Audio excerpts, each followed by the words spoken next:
ভাবে যারা তৃণমূলকে সরাতে চায় তারা খুব উৎসাহিত।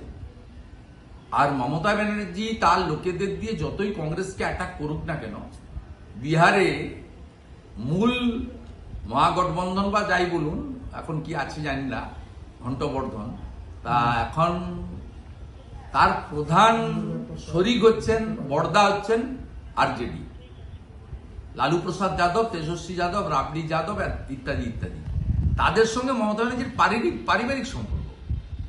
এই হার শুধু আরজেডির হার নয়, এটা মমতা ব্যানার্জির ব্যক্তিগত হার। কংগ্রেস তো 61টাতে লড়েছে, কংগ্রেসের তো করুণ অবস্থা। রাহুল গান্ধী এখন অব্দি 95 বার হারলেন মোট তার নেতৃত্বে। তা কংগ্রেস তো নেই, সাইনবোর্ড হয়ে গেছে, ছেড়ে দেন একদম।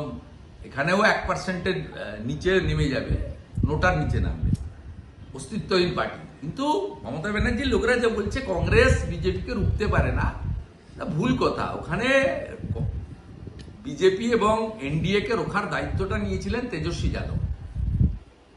তেজস্বী যাদবদের যে যাদব ফ্যামিলি, মমতা ব্যানার্জির মতো একই কালচারে তারা করেন। পরিবারবাদ, তোষণ, দুর্নীতি দুটোতে সেম। এদের সবাই পারিবারিক সম্পর্ক।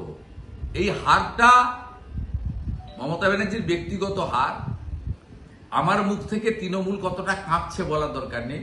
দুপুরের পর থেকে ওদের সোশ্যাল মিডিয়াতে, প্রেস মিডিয়াতে বাইটগুলো দেখলেই বোঝা যাবে তারা ড্যামেজ রিপেয়ার করতে চাইছেন। এবং আপনি জেনে রাখুন, মমতা ব্যানার্জির তো ঘরের ভিতরের খবর থাকে। মমতা ব্যানার্জির যে ঘনিষ্ঠ বৃত্ত রয়েছে, মানে ভাইপো নয়, মমতা ব্যানার্জির ঘনিষ্ঠ লোকজনকে আপনারা ওখানে ক্যামেরা পাঠিয়ে দেবেন, দেখবেন ঢুকতে বেরোতে দেখবেন। সন্ধ্যাবেলা তিনি এটা নিয়ে সলা পরামর্শ করবেন, শোক সভা করবেন, শোক দিবস উদযাপন করবেন।